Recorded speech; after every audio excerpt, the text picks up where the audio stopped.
Hello, everyone, and welcome to the University's People, Water, Environment, Health Science Talk Series in our living anniversary year. My name is Alexander Stevens-Weimer. I'm a UNU-INWEH Knowledge Management Advanced Operations Assistant, and I'm delighted to be your host for today's science talks. For those who are joining us for the first time, our science talk showcases the diverse, policy relevant, and interdisciplinary research of UNU-INWEH and our global network of experts. Sessions are designed not only to share cutting-edge science, but also to explore how the science translates into real global solutions for water, environment, health challenges around the globe. Before we begin, I would like to share a few quick administrative announcements. So today's session, like all of the talks, is being recorded. The video will be made available in an open access format following the event, and you can find recordings of all our previous science talks on demand via our website and YouTube channel at unu.edu/inway/science-talks. And as always, I would like to conclude with an interactive Q&A session, so please feel free to post any questions to the group chat at any point during the presentation, and we'll address as many as possible towards the end of today's session. I would also like to highlight our new YouTube live stream option, which makes it easier for everyone to join our science talks. So there's no need to register or to watch live. Simply go on the UNU-INWEH YouTube channel and click on our profile picture to access the stream. It is my great pleasure to introduce today's speaker, Dr. Raphael Ayambire. Dr. Ayambire is a research fellow in environmental governance and justice at UNU-INWEH and an assistant professor in the Department of City Planning at the University of Manitoba. His work sits at the vital intersection of environmental justice, critical mineral governance, resource planning, and human rights. With extensive academic and research expertise, across both North America and internationally, Dr. Ayambire's research examines how rapid resource extraction from global green transitions impacts land-connected communities, indigenous people, and environmental defenders. In today's talk, Dr. Ayambire will present findings from the Global Archive of Critical Mineral Conflicts. He will examine how environmental defenders document ecological change and challenge of visual assessments, yet frequently face severe criminalization, repression, and violence. He will unpack the connection of an epistemic accountability gap and concludes by proposing a recognition, resourcing, protection, and answerability, short RRPA framework, as a basis for strengthening justice and accountability in environmental governance. So, everyone, please welcome me and join me, Dr. Raphael Ayambire, for today's science talks. Stage is yours. Okay, I hope you can hear me well. Yes, we could hear you. Okay, awesome. All right, thank you for that generous introduction, and it's my pleasure to be able to join you, although it's online. I was in Ontario a few weeks ago and was hoping to come in person, but failed at the end, so I'm still looking forward to come and see all of you in person. So today I'm going to be presenting some of my recent work on what I term epistemic accountability within the green transition. The rest of today, what I hope to make a case for is that epistemic justice needs a much stronger emphasis on accountability. If we are to address the violence and injustices faced by land-connected people, such as Indigenous communities and peasant landholders within the context of the green transition. For epistemic justice, what it simply means in this context is that we need to recognize and to respect diverse forms of knowledge, especially knowledge that is produced or comes from historically marginalized groups. And I will mostly be focusing on Indigenous communities and peasant landholders, collectively called land-connected peoples. And if you will permit me, I would like to borrow one of the phrases from the recent critical minerals report by this institute. And I would like to say that if we want to avoid creating new sacrifice zones in the name of the green transition, then we need better knowledge accountability in order to do so. Okay, great. So I'm going to be developing this argument in 3 stages. I'll begin by sharing results from a synthesis of recent works at the intersection of the green transition, knowledge politics, and justice for land-connected peoples. I'll also then move on to present some empirical analysis about how environmental defenders employ knowledge-based or epistemic strategies to pursue justice and just outcomes in green transition projects, while at the same time often being exposed to violence in the process. And finally, I will look at the current policy landscape currently used to advance epistemic justice with the hope of identifying what is currently still needed to move us from the current paradigm of inclusion towards what I would like to call accountability. So the green transition is understandably a very broad term, and people often use it in very different ways. For example, in energy policy, it often means moving away from fossil fuels towards low carbon energy alternatives. But others also use it more broadly to include changes to transport, industry, land use, and even biodiversity conservation. For today's talk, I intend to use it more narrowly to specifically mean rapid and often policy-driven rebuilding of our energy system around renewable power, electrified transport, battery storage, and other great networks that help connect all of these together. And I use the word rebuilding very intentionally because the fossil fuel system depends on continuously extracting and burning fuels. But a new system that intends to replace it um, also then tries to replace much of the same fuel consumption with an enormous build out of new equipment. And that requires very large quantities of minerals, at least from the beginning of the transition process. And the scale of this reconstruction or rebuilding is already unprecedented. In last year alone, 2025, the world added about 800 gigawatts of renewable power capacity. There were also more than 20 million electric cars sold globally. That translates to about one in every new car that was sold. And annual battery storage additions grew by approximately 70%. So this is not another marginal adjustment to our existing energy system. Indeed, it is a major physical reconstruction taking place while the total demand for energy continues to grow due to new innovations like AI and the data centers that are increasingly being advocated for. So that means we need more generation, more grids, more storage, and ultimately more minerals. The other defining feature of the green transition is the urgency with which the transition projects are being pursued around the world. At COP28, almost 200 governments agreed to work towards tripling global renewable power capacity by the year 2030. And this is part of efforts to keep the 1.5-degree goal within reach. And that urgency is having a rather surprising moral judgment on justice-based advocacy. And most of the time, it sounds like if the transition is this urgent, then anyone who questions a project must be standing in the way of climate action. So communities who are often worried about needing more time, better evidence, and different terms before a project can proceed are often labeled, or they may appear to be opposing the transition itself. But this also even happens when their concerns are legitimately about land, water, and even threats to their personal and community safety. And all of these then means that the demand for critical minerals will continue to grow, especially for the major ones that you see on the slide here. And in fact, under the current IEA's stated policy scenario, which is if things stay as they are, business as usual, we expect demand to continue to rise across all these minerals through to 2040. So meeting that demand also requires significant expansion in investment.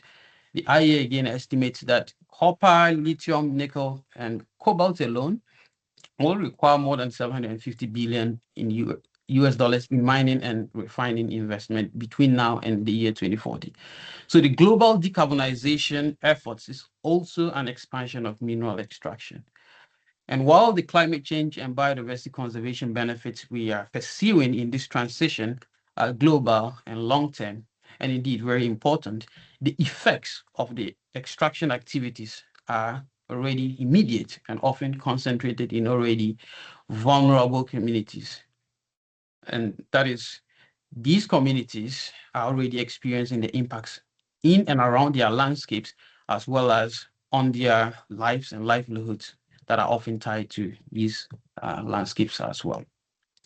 Now, if you take a look at the map on your screens, it shows where energy transition mineral projects are currently located globally, and then also tries to show how they overlap with lands of indigenous peoples and peasants. The research mapped over 5,000 critical mineral projects. Out of these, 69% were located on or near indigenous peoples or peasant lands.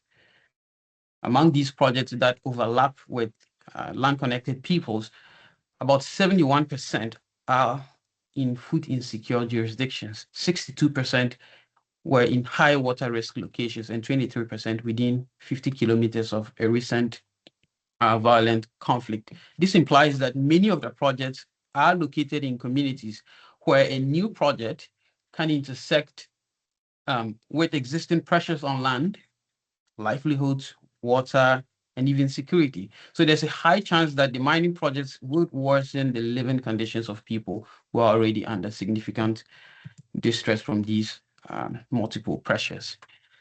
And indeed, we are seeing many of these impacts play out in several parts of the world. A group of scholars, mostly based in Spain, have been mapping environmental conflicts through the Environmental Justice Atlas project. And it includes conservation, but as well as mining conflicts. Many of them are increasingly involving critical minerals. And what is emerging from the analysis of the archive is that for land-connected peoples, particularly indigenous peoples, landscapes, livelihoods, and their knowledge systems are among the things that are frequently threatened or lost or being damaged by the emergence of new critical mineral projects. In one of the recent articles, which analyzed over 1,000 documented environmental conflicts involving indigenous peoples, what they found was that landscape loss was recorded in about 56% of the cases, livelihood loss in 52% of the cases, and dispossession, land dispossession was recorded in about half of the cases. There was also about 43% of the instances where participants reported that they lost their traditional knowledge as well. So the pressures that I showed you in the map are already being experienced in many communities around the world, especially communities that are already vulnerable.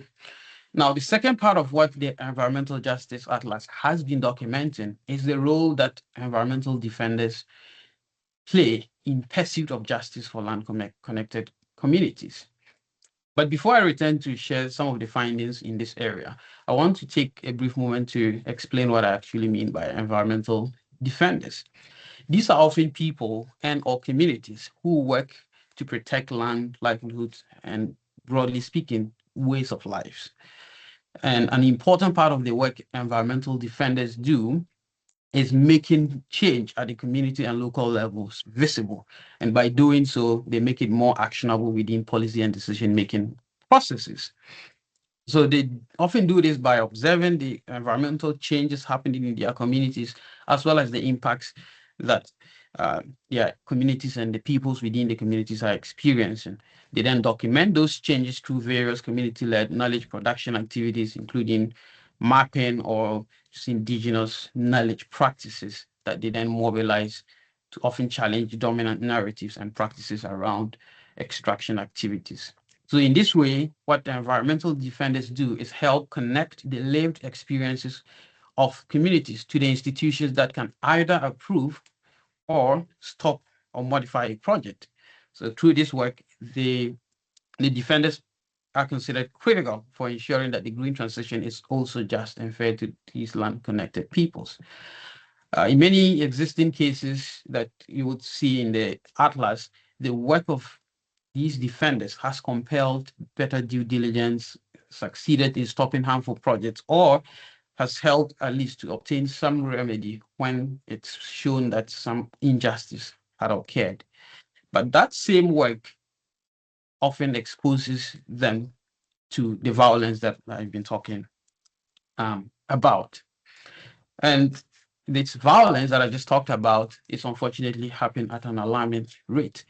Between the year 2012 and 2024, The Global Witness has documented over 2,000 land and environmental defenders who were either killed or disappeared around the world.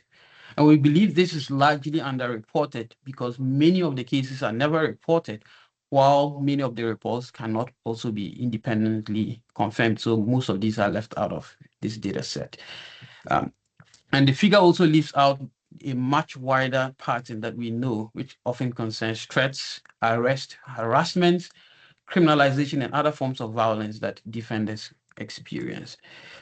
But nonetheless, that is still a huge number. We are talking about an average of 173 murders or disappearance cases every year, or about more than 3 every single week. Now, when we see numbers of this magnitude, many of us may instinctively start to picture maybe there was a confrontation, like a protest or a clash that somehow escalated, leading to someone losing their life. But that's often not the case in many of these incidents. Unfortunately, I couldn't secure permission to show you the full images here, so I had to blur them out a little bit at the last minute. But I'll try my best to paint a picture of what's happening on this slide. The first image on the top is a picture of Bruno Pereira. Bruno was a Brazilian indigenous rights expert and a former official of FUNAI, which is Brazil's Indigenous Affairs Agency. And he had helped train indigenous patrols in the Javari Valley to use GPS, drone technology, and photography and maps to document illegal fishing and hunting and other forms of invasion happening within their territory.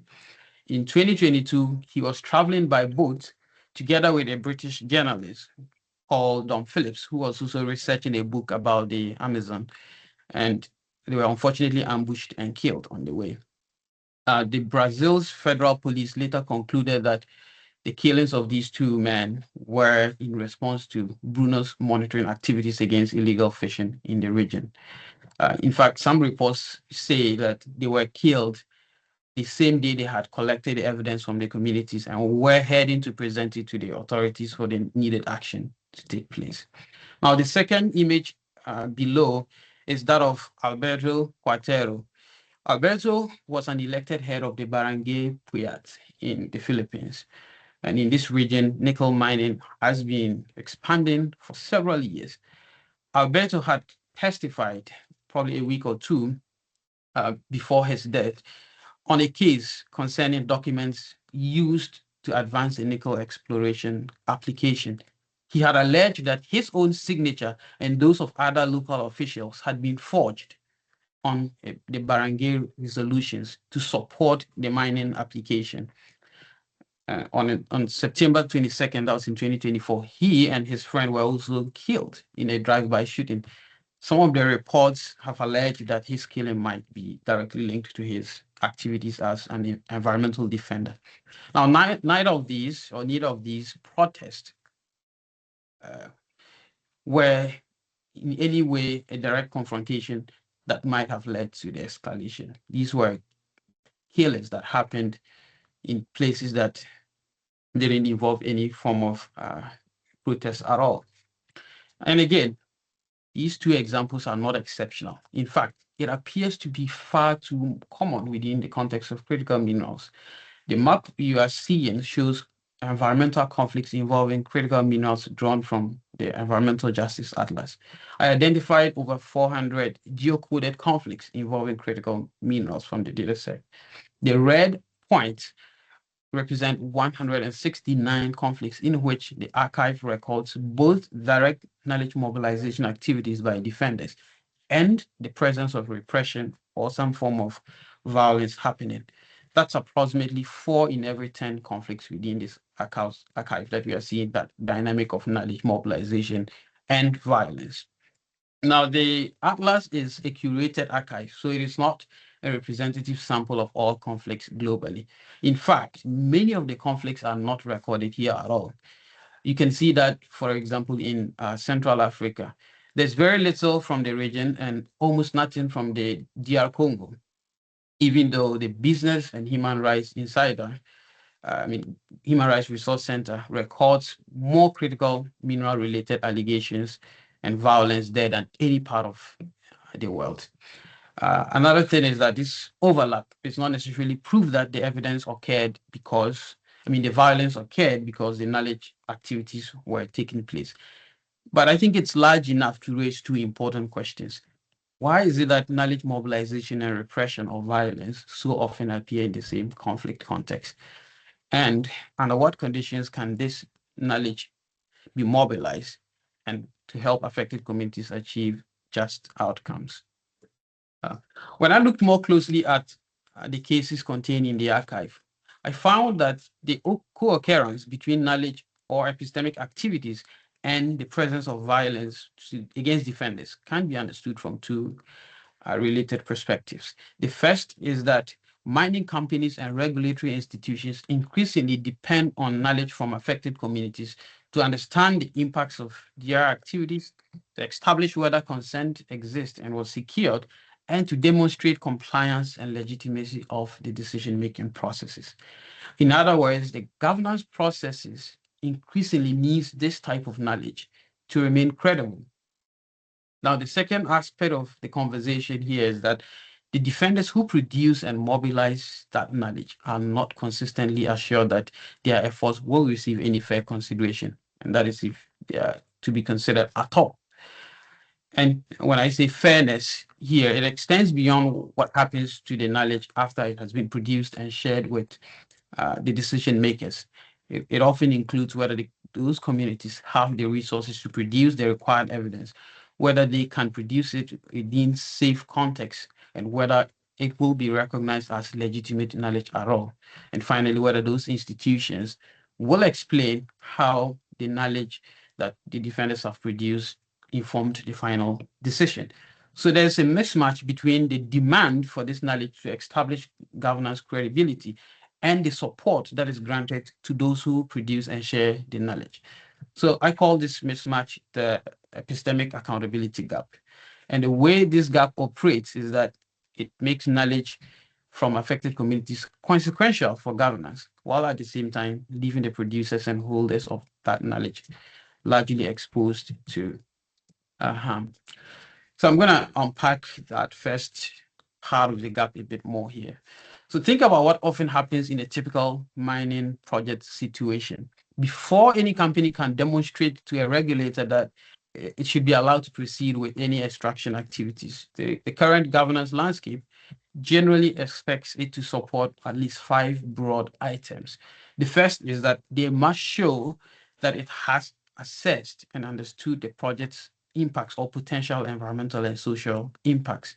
Second, they must show that the rights of affected communities have been respected and that the required consent has been obtained. Third, it must explain how it has addressed or how it plans to address any potential harms to people and the environment within the project location. And fourth, it must accurately report its environmental impacts and dependencies. Ultimate aim of ensuring that the decision to approve a project is legitimate and that it has the social license to operate. Sorry.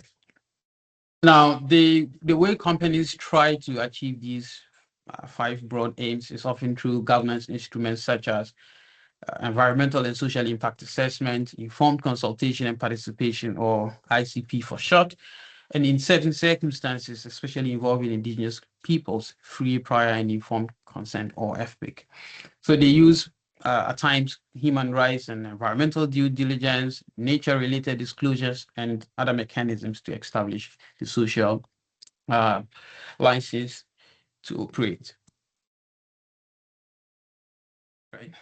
But the important point is that each of these instruments and each of these claims that they often seek to prove relies on evidence. And much of that evidence can only come from the affected communities. So the communities are the ones that know what conditions existed prior to mining projects and how that has changed, as well as also they're able to tell how the mining activities are actively affecting the lives and values and priorities of the communities involved. And this is not to suggest that everything must depend on the situated knowledge of affected communities. Indeed, Western science and other technical studies remain very important for understanding these dynamics, but they often cannot independently supply this kind of situated and historical understanding and experiential knowledge that the communities can offer. More often than not, community knowledge will support technical assessments, add something that was missing, or contradict it altogether. And any of these potential outcomes are important for justice to be served and to be seen to be or to being served. Now, to the second part of the epistemic accountability gap, which is that environmental defenders are not consistently assured that their efforts will receive fair consideration. And again, looking across the cases behind those 169 overlapping conflict situations, I found that this often happens in two main ways. The first is that the knowledge may not be included in decision making at all. And it's mainly because communities do not have the resources needed to produce it. And I'm sure as researchers, many of us can understand how much time, effort, and money it takes to collect, analyze, and to disseminate or to communicate data. And for many of these land-connected peoples, this is a particularly big ask because they often then have to translate their knowledge into forms that existing systems consider to be rigorous or legitimate. And at times, they produce the knowledge through oral histories or lived observations, only for it to be dismissed as anecdotal. And because of the safety concerns I've been talking about, it may simply be unsafe to undertake any sort of knowledge production and mobilization work. The second instance is that defenders can go through all of these struggles, most times with the support of allied scientists or international NGOs, only for their evidence to go unanswered. This happens mainly because there's no clear duty to explain how their evidence was considered, and often no consequences for failing to respond to the concerns of communities. In many of these cases, affected communities experience both of the sides of the gap at the same time. A good example is a lithium mining conflict at the Sala de Hombre Muerto in Argentina. The indigenous community had found ways to produce and circulate evidence about the absence of free, prior, and informed consent, and also the lack of a cumulative hydrological baseline study in an already water-stressed basin. Yet in 2020, they had submitted a petition to the Los Perros Aqueduct, concerning the Los Perros Aqueduct, which went unanswered. And on 3 separate occasions, they were informed that the petition had been lost. And in 2024, a court suspended all new permits and ordered that the cumulative hydrological assessment should be conducted with significant community participation. So that obviously looked like good progress. But when the meeting was officially convened in 2025 to discuss the concerns the communities had about the project, the communities reported being asked to read approximately 2,000 pages and respond within 2 days. So on paper, the community was included in the process, but in practice, it was simply asked to carry the burden of producing and translating evidence, and unfortunately without any sort of assurances that the institutions will give that knowledge any form of meaningful response. And what this case has showed us is exactly why conventional participation alone is not enough if we are to achieve just outcomes within the green transition. The community was eventually given a place in the decision-making process. What it was not given was the authority to actually require an adequate response to their concerns. And it is my position that in situations like this, they persist because the affected communities are not given what I call standing, which is needed to hold the companies and regulators accountable for how their knowledge is used and even how the knowledge is produced in the first place. And at its simplest, accountability is simply a relationship in which one actor must explain and justify their decisions and actions to someone who can question that decision and judge the explanation that is provided. So in the diagram on this slide, The actor could be a mining company or a regulatory institution. The forum is the person or the body to whom that actor must explain their actions to. Now, the duty to provide an explanation is answerability, the possibility of change or to attach consequences if the explanation or the justification is not good enough is what gives that explanation some sort of relevance.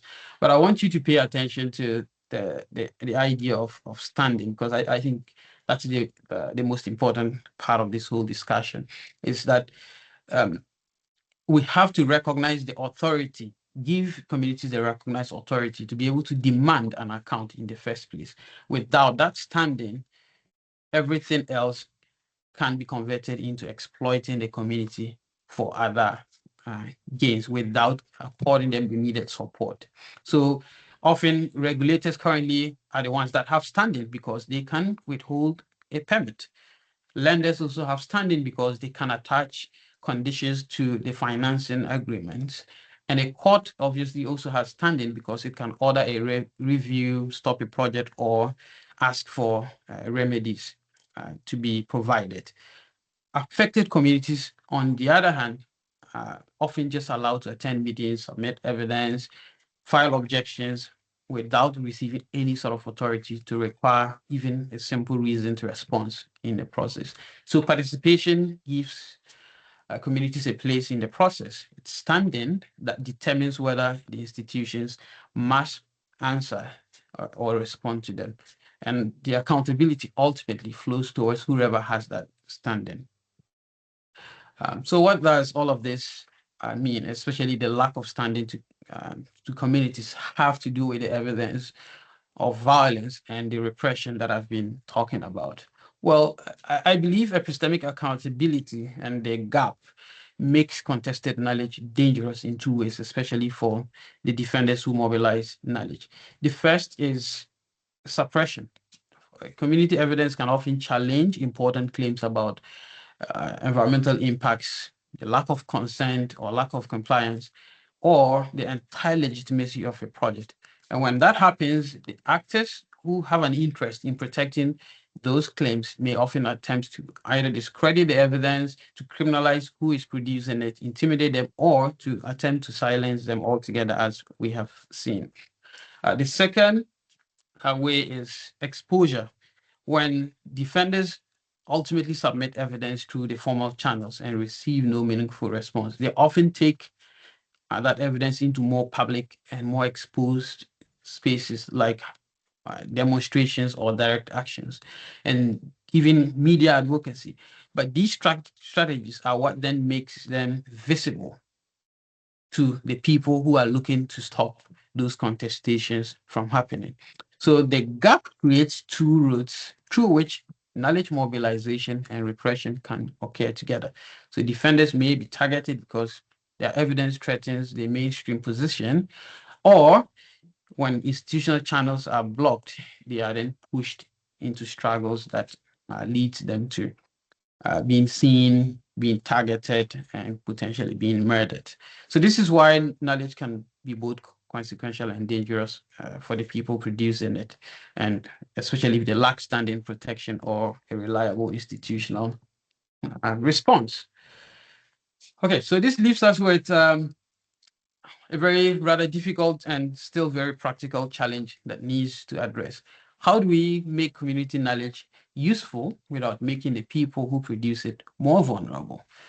This question is crucial because decisions about critical mineral projects will continue to be made anyways. But without evidence from the affected communities, those decisions may rest on a much weaker understanding of the land, the water, and the livelihoods, as well as the harms that the communities living within the area are experiencing. And the absence of these alternative evidence bases is often easily interpreted as the absence of harm or opposition, or that the communities do not have any alternative priorities. At the same time, it's simply unfair for us to continue asking environmental defenders to produce this important evidence while leaving them to carry all the costs and risks by themselves. That's essentially like us asking communities to choose between being heard and being safe.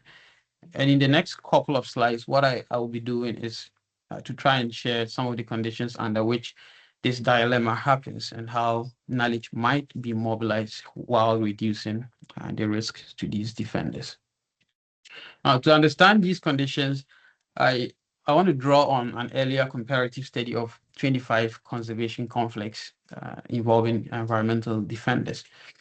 I asked a fairly straightforward question, and it's that what combination of strategies enabled environmental defenders to achieve the changes that they were fighting for, mostly stopping the harmful project, securing a new protection, or obtaining some form of remedy if the outcome has already happened.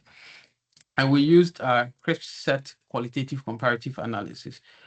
This approach, rather than picking separate strategies and trying to ask if they worked, QCA tries to identify combinations of conditions that repeatedly appear in successful cases. And the analysis identified 4 pathways that defenders employed within the data set to successfully mobilize against harmful or unjust projects. Here, I'm just showing the 2 major pathways and those with the strongest empirical support. I think these 2 pathways covered about 9 of 13 successful cases within the data set. You can see the first pathway to my left is what I call the epistemic legal pathway. And in this pathway, defenders combined knowledge production with legal action. And they notably often avoided using direct action tactics in the process. The knowledge then gives them the legal basis to go to court to try and seek redress. The second pathway, the epistemic coalition pathway, the defenders often combine their evidence with coalition building, and they rarely used lawsuits. In most of these cases, the knowledge provided them with a basis to gather support from public and media and international support.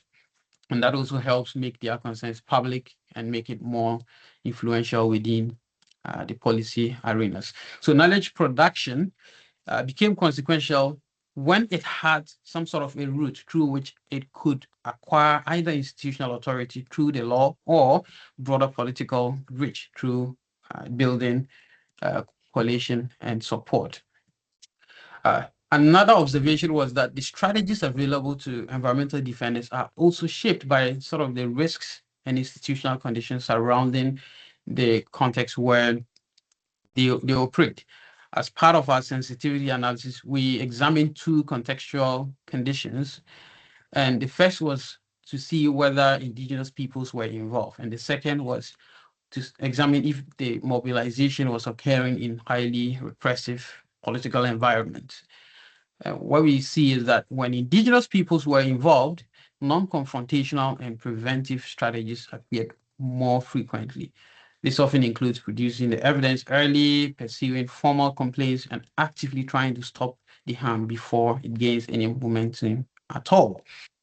This is because most times when companies invest resources in the process, it becomes difficult to leave all of that on the table and leave.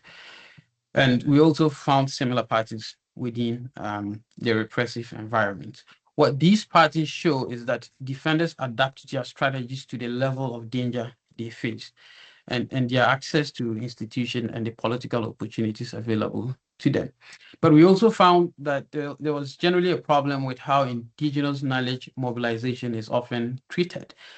Most global databases more readily recognize the activities that resemble scientific studies or reports that are written in technical and informal formats, survey formats. But because indigenous knowledge practices are often expressed through oral histories or land-based observations, they may mostly be under-recorded. So community knowledge is central for achieving just outcomes, but whether it can be mobilized effectively and safely largely depends on the institutional environment. And that then brings me to my final question for today's talk. which is, does our current institutional and policy environment provide these enabling conditions that are needed to support the mobilization of knowledge by affected communities? And if not, what is required to do so? Now, the short answer to the question is we are doing this partly because I think the foundations already exist, but the obligations to make them work remain largely fragmented. But at least the good news is we are not starting from zero. Some of the key institutional leverages that we currently have will include options like the UNDRIP, which provides perhaps some of the strongest foundations for Indigenous peoples. UNDRIP recognizes self-determination, free, prior, and informed consent, control over traditional knowledge, and redress, especially when rights are violated.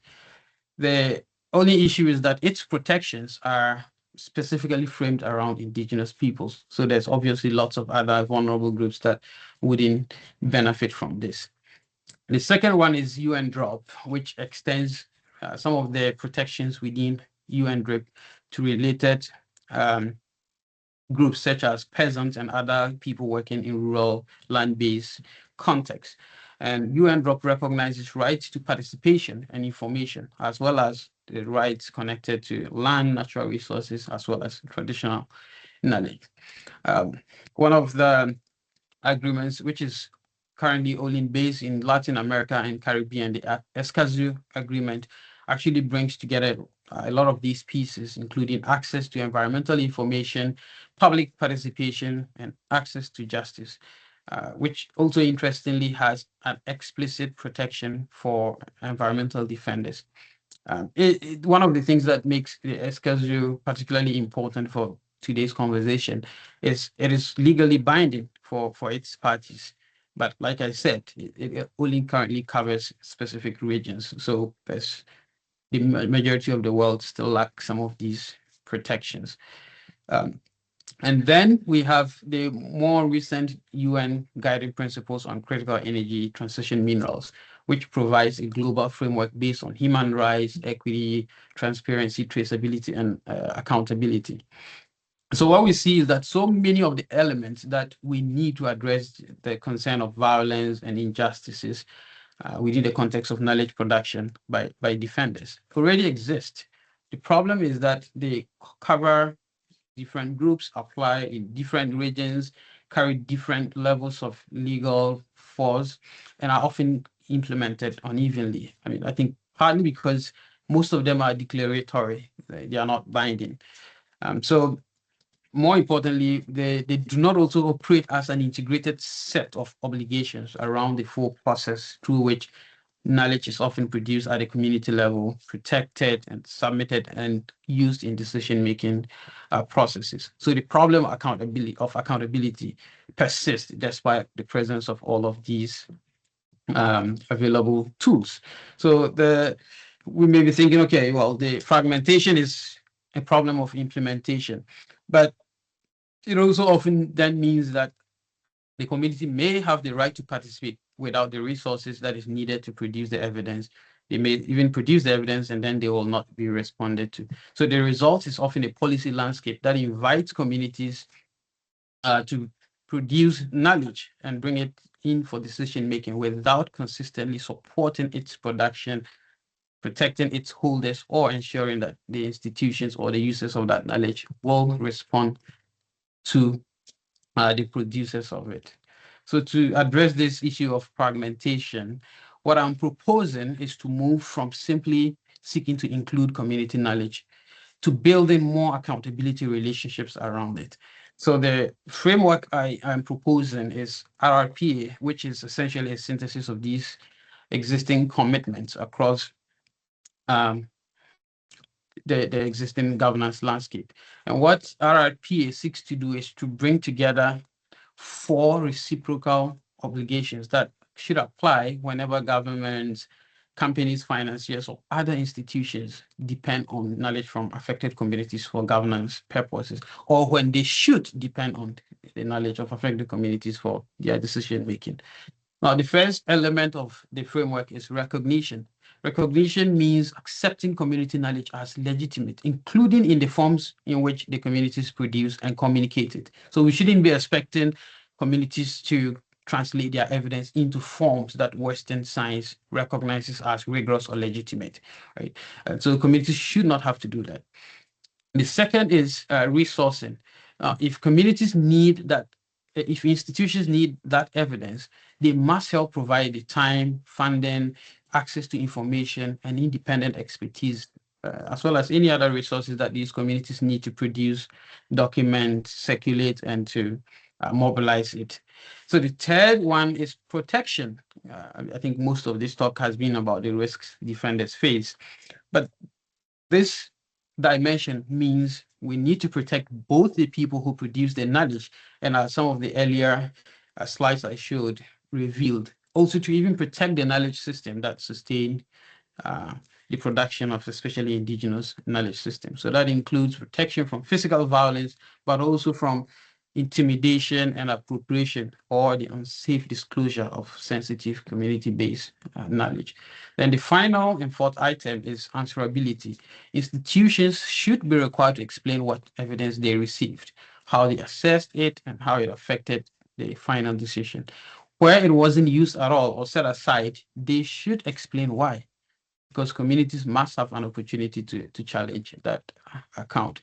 So these four obligations together will help change the relationship and shift the current need to include and give communities the opportunities to participate, to building more epistemic accountability that creates corresponding duties for the institutions to show how that knowledge is being used and how it is being produced. So that's how I think we can begin making knowledge mobilization safer for its holders and more capable of contributing to just outcomes. Sorry.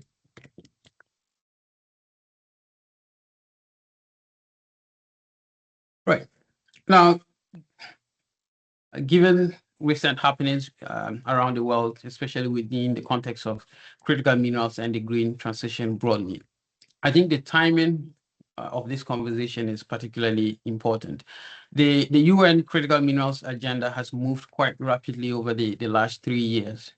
In 2024, the Secretary General's panel on critical energy transition minerals established 7 guiding principles and 5 recommendations that placed human rights, equity, transparency, and accountability at the center of governance of critical minerals.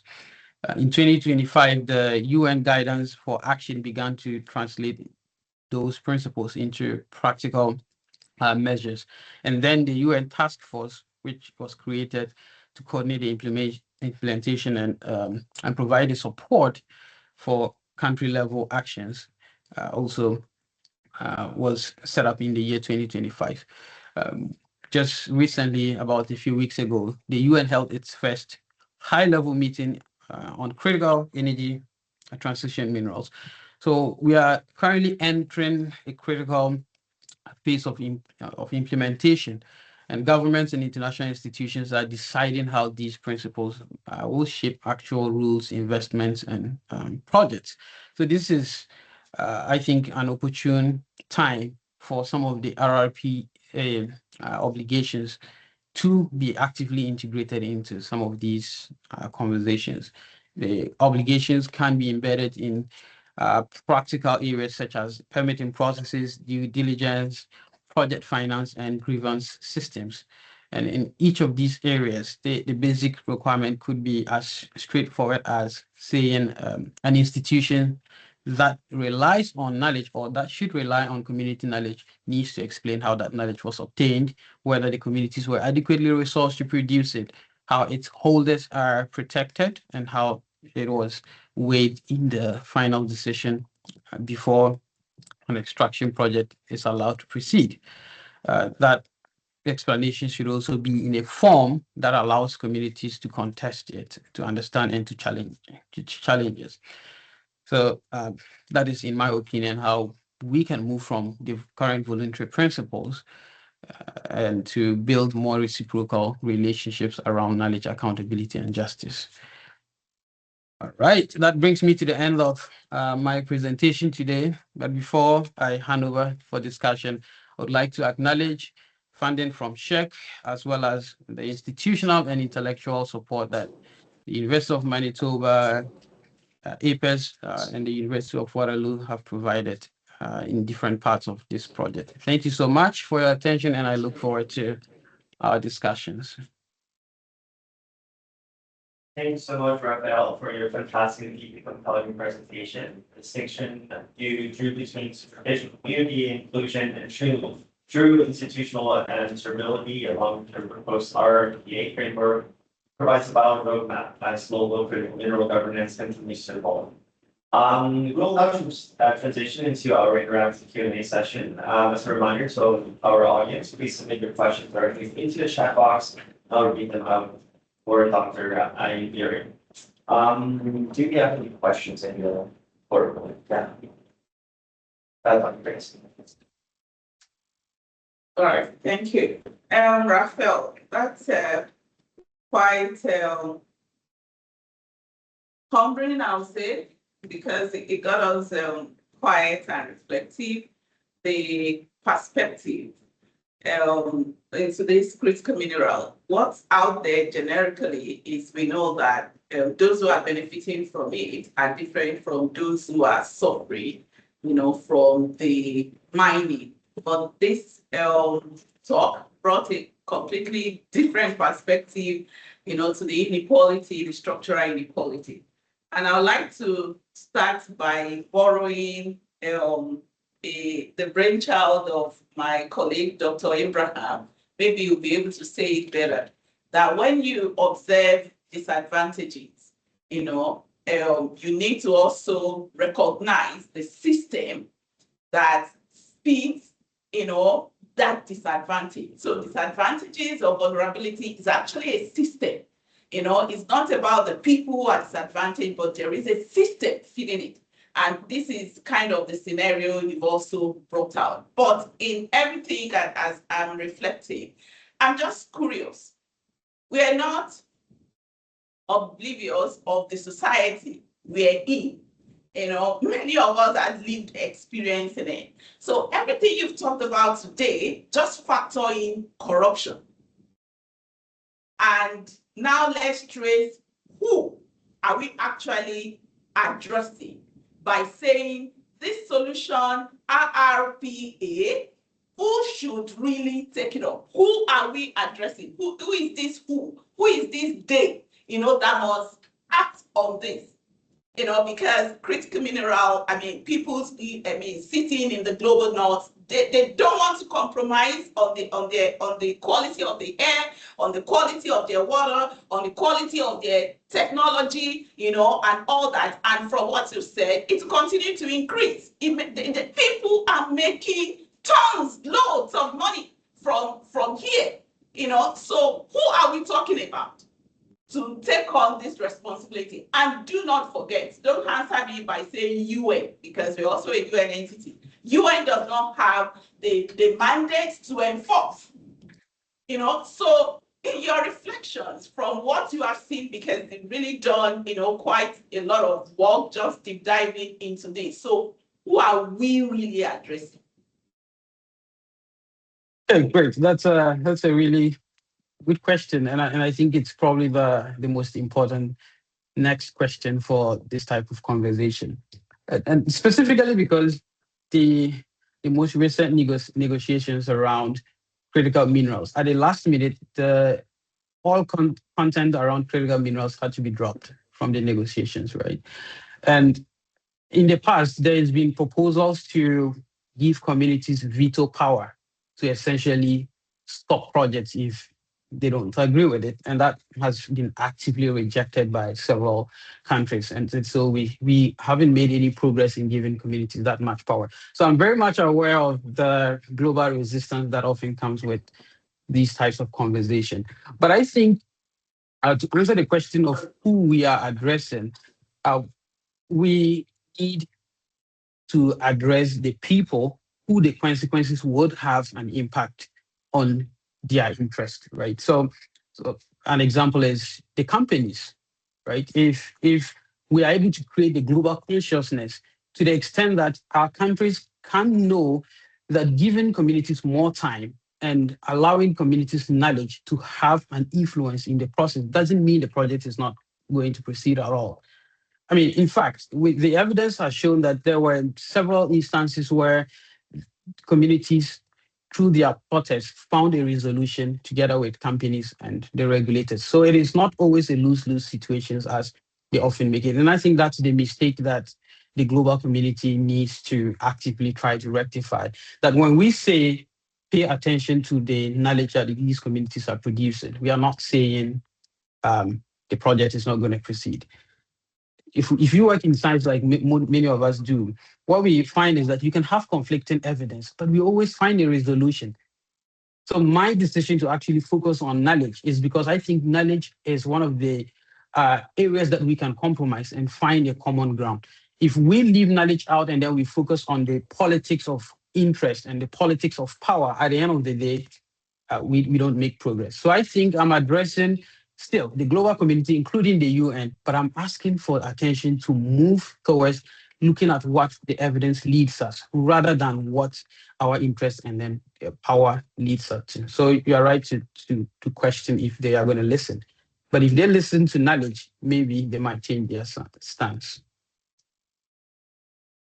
Thank you very much. We have a question from.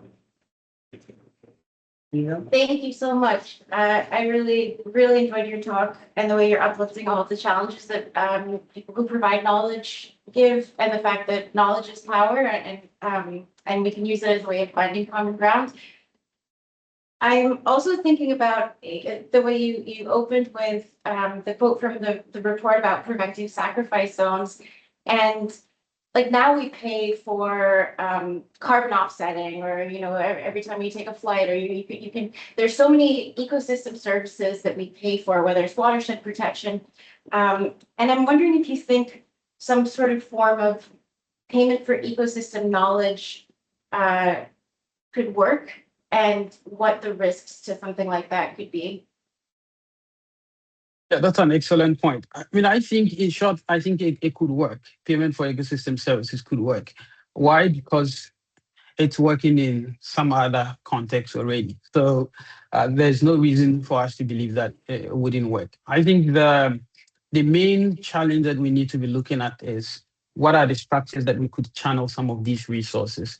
And I think one of the recent initiatives within the CBD context, which excites me, is the establishment of the Article 8J and the recent Cali Fund, which essentially says we should finance community-based knowledge. But for now, it's mostly focused on genetic activity and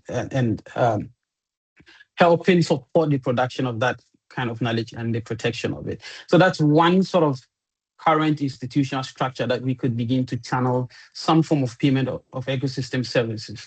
If I were to use the example of the flight that you're talking about, it would even add 0.001% on that. And then we channel that sort of price, money to an institution set up within maybe the UN critical minerals structure that could then go to communities that are looking for resources to mobilize knowledge and to assess the impact of proposed projects on their life.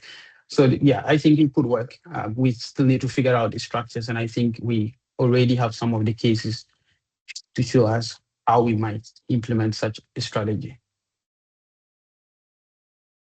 All right, thank you for that compelling answer. Unfortunately, we're running out of time, which brings us to the end of today's Q&A session. So thank you once again, Dr. Raphael Ayambire, for sharing your timely and transformative research with us today. And thank you for our global audience for your active participation and continued engagement with UNU-INWEH's work. As a final reminder, today's session was recorded and will be available on demand shortly on our website at unu.edu/inway/science/talks and by our YouTube channel. So thank you all for joining us today, and we'll look forward to welcoming you in the next UNU-INWEH Science Talk. Have a wonderful rest of the day. Thank you, and thank you all for coming to listen to me.